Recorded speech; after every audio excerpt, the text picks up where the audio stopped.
Hey, what's up, guys? I'm the reason enter. So instead of DC, which we normally talk about, we're actually gonna move to a sneakier level. A sneakier level. So cross this out, and then we bring it up to a way sneakier level called AC. And then, you might be thinking AC, DC, the band. Then if you're thinking about the band, then you see, but AC in this case means alternating current. And if you look at the term alternating, you will know that it literally means changing directions. Yes, you're quite correct. AC is changing directions, but in which way? You're like, like the wire's right there. You can't change the direction of wire, can you? Like changing the direction of wire. That would be weird. Then which direction is AC changing? I will tell you, it's the direction of the flow of current. That's why it's called AC, alternating current. Now, the current is alternating, not anything else, not the wires. The current is alternating. So we got the most the most basic definition of AC, which is when the current of a power source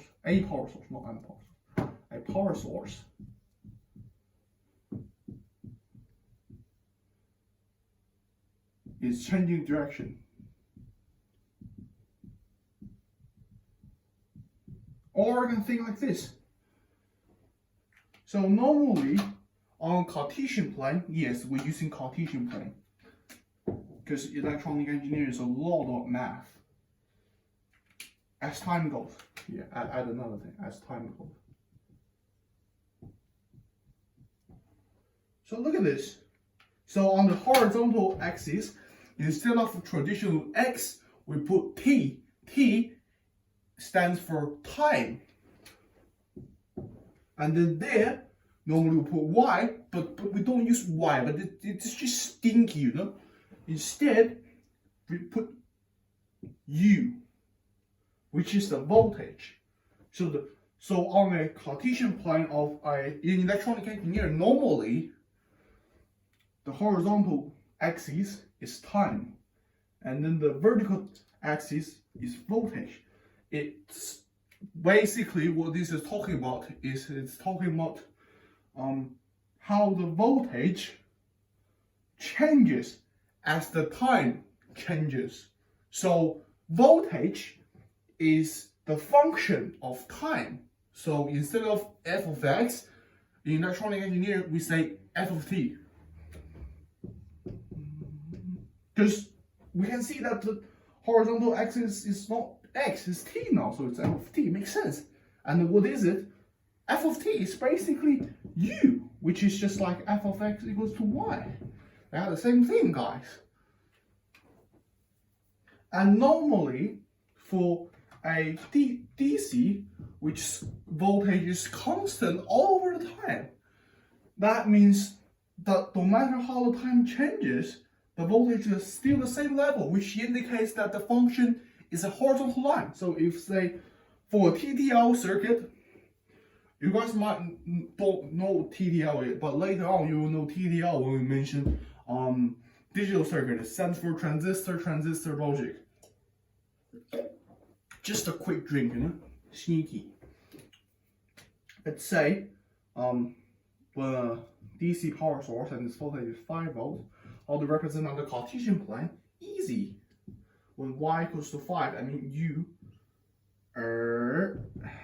Don't forget the arrow.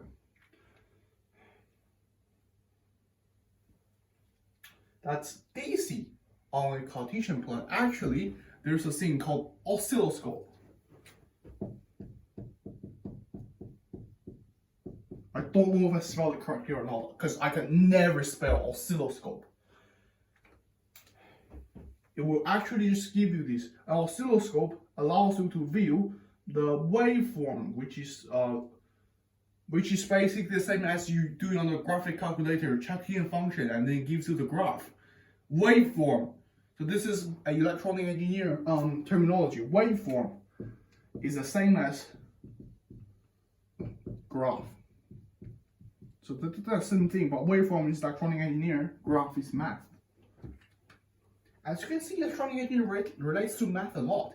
And what about AC? The most basic AC is sine. Sine signal. Yes, we call it sine signal. And you might be thinking, the signal from the phone, on the cell phone, I use signal, and the signal transfers my audio, and then it gets to another people's phone so we can make a phone call. Yes, that is also a signal. But you might think, that means signal is pretty complex concept. Well, no, I can tell you, signal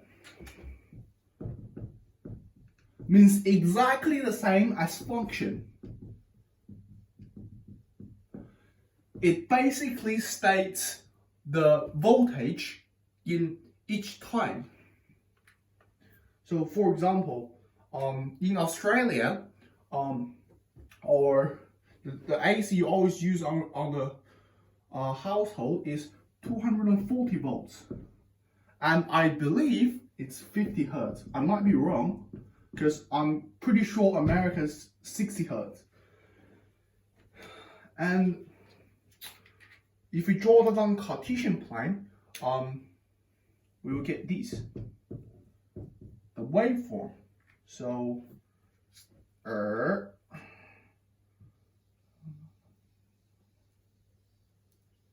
you guys, somebody who is smart might already be thinking like, this is just a sine function. What are you talking about? Yes, it is a sine function, but in electronic engineering, we don't say function. We say sine signal. This is a sine signal. And later on, we will mention non-sinusoidal signals, which basically means signals that's not sine, that's not cosine. And you might be thinking, it's non-sinusoidal. Why you say it's not cosine? Why cosine is included as well? Cosine is not a sine function. But think about this, guys. We did that. Cosine function is just a horizontal translation of sine function, isn't it? Cosine function is a horizontal translation, which has a phase angle of plus 90 degrees. Yeah. Remember that. And what this is talking about is that it has the waveform of this. And how do we express it? Well, it's quite similar to how we express sine functions in math, but a little bit different. There's only one difference. So the general form, remember this is the most important thing in this video, is the general form of sine signals. So we have A, we have f of t, which basically means the function. It's the function. And in this case, it's the signal. Because it is electronic engineer. A times sine, bracket, omega t plus phi. And let me explain this to you. A is the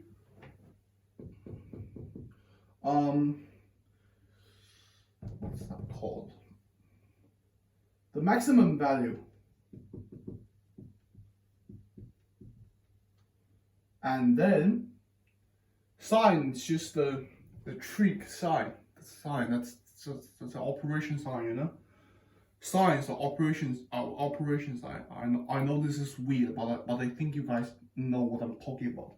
And then omega means, guys, don't think it's W. And yeah, when I first learned this, I thought it's W as well. And then I noticed that this is actually a Greek letter, not an English letter. So it's actually written like this. So if you know the English W, it's like two V's, not W, it's two V's. This is like pretty stiff, but this is smooth transaction. If it's smooth, that means it's omega. It's It's a Greek letter, and if it's not smooth, it's an English W. Omega means angle frequency. You don't need to know what these things means because I'm going to explain this to you. And then phi means phase angle. And you will be thinking, oh, what the fuck does this things mean? I'm going to tell you. Maximum value, pretty straightforward. Okay, so this point, this turning point, they are the maximums. So whatever that is, you chuck into that formula. And I can tell you guys, the maximum value of these is √2 times, my God, 240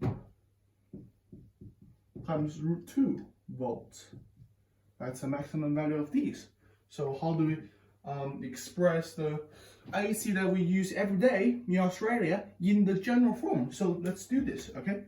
So we already know the A, so F of t equals to 240 times √2. Later on, I will tell you why I time √2 there. You might be confusing now, because I was confusing when I first learned this, and you guys must be confused as well. I'm not saying you guys are dumb, it's just normal confusion, you know, because it's against everyday thinking. And then we got sine, but we still don't know the omega and phi value, so we leave it there, and we're gonna figure it out. And then you see these 50 hertz. What does 50 hertz mean? And some of you who take physics might know that the sound has the frequency, the sounds, and then what that means is, in electronic engineer, it means it changes direction in 50 times in a, no, not 50 times. How to explain this? So basically, it's saying that there's 50 periods in 1 second. So if you take math methods, you know that 1 period means a full rotation. So it starts at 0, and then travel up, travel down, travel back. That is 1 period. And then this length T1, and then T1 is the time that it takes for this signal to complete 1 full rotation, to complete 1 full period. And if it's a 50 hertz, that means, so basically that means in 1 second, in real life, this signal has 50 periods, so 50 times in 1 second. And then how do we calculate angle frequency? Easy. We time the frequency by 2 pi. So 50 times 2 pi equals to 100 pi. And then we already know omega is, and because omega equals to 100 pi, it equals to, I'm going to actually write the formula there. Frequency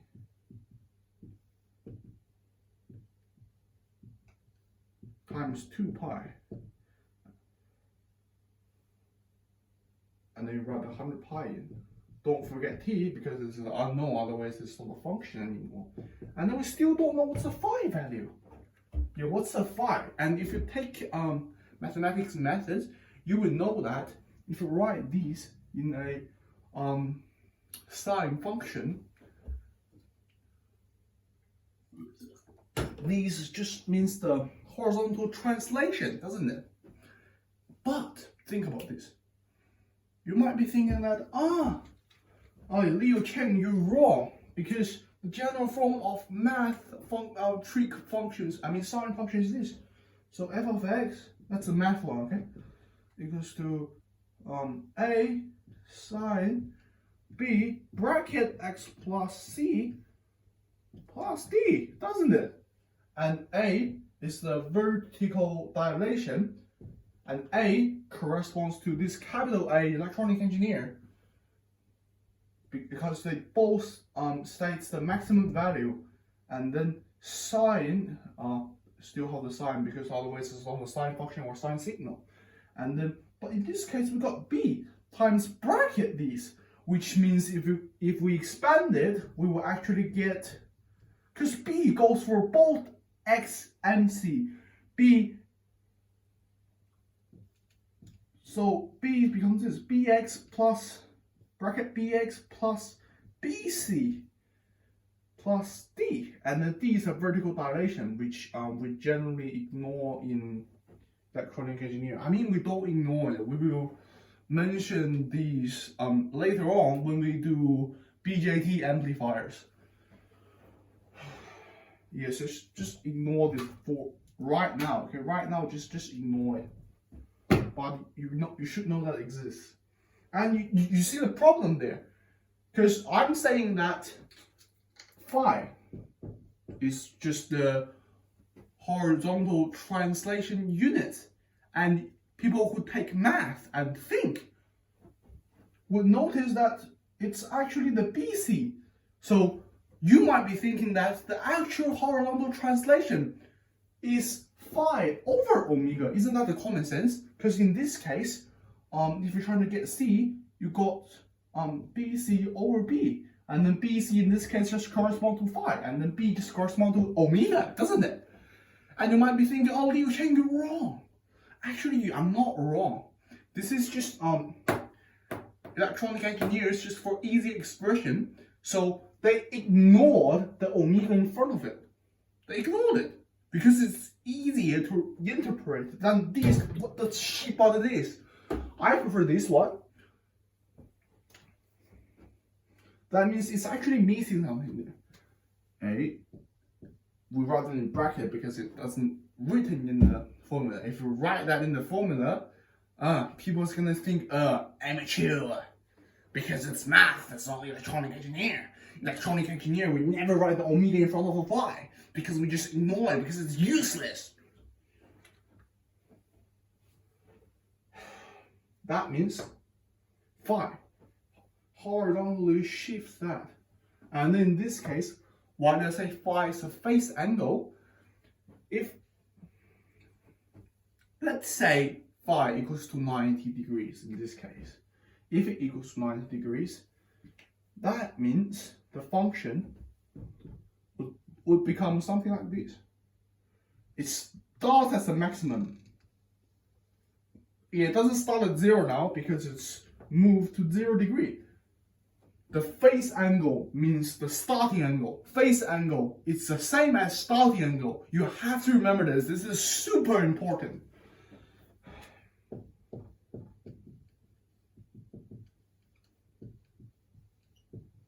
And in this case, we just say, oh, there's no, it starts at 0, starts at its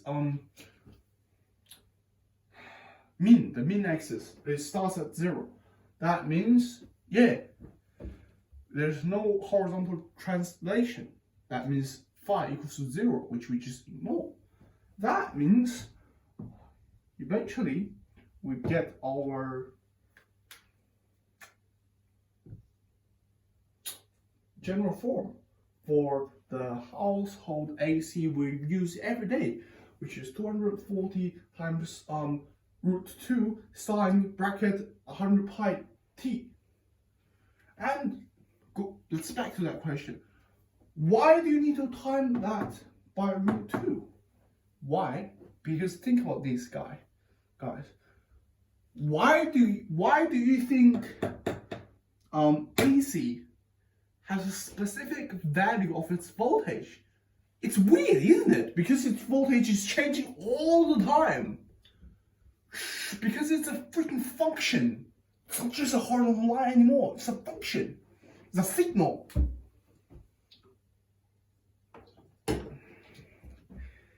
And then why does this 240, this is the same exact value, why does this exist? I'm gonna tell you. It's because this is the amount. So if you put that in and then leave that for an hour, the amount of energy generated, it's the same as the amount of energy generated by the same amount of DC power source. And you might be thinking, oh, what does that mean? Okay, let's get rid of all of these.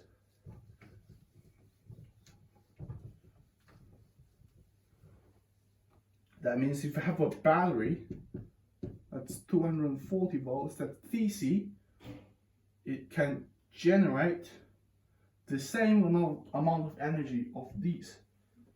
This is called the valid value. The valid value of an AC source. It's the same. It's equals to the same amount of DC power source that can generate the amount of energy. If the amount of energy generated is the same. So how do we calculate the valid value? We use this. Maximum over root 2. That's how we calculate valid value. And then if we rearrange it, if we have the valid value, we would just get maximum equals to root 2 times valid value. And what is this 240 volts? It's the valid value. So we time that by the root 2 to get this maximum. So we've kept the root 2 there. It's quite sneaky, isn't it? So this is pretty much everything today. And this is a brief introduction to sine signals, the start of AC. And never think trig function is useless. Actually, I think it's the most useful function, I mean. Because you use it every day in electronic engineer. Yeah. So none of these math concepts are useless, you know?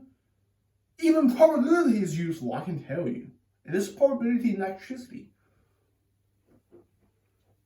Later on, we will mention how this probability comes to electricity. We will mention that, okay? It's getting crazier and crazier, but just open your mind and stay big brain, okay? See you guys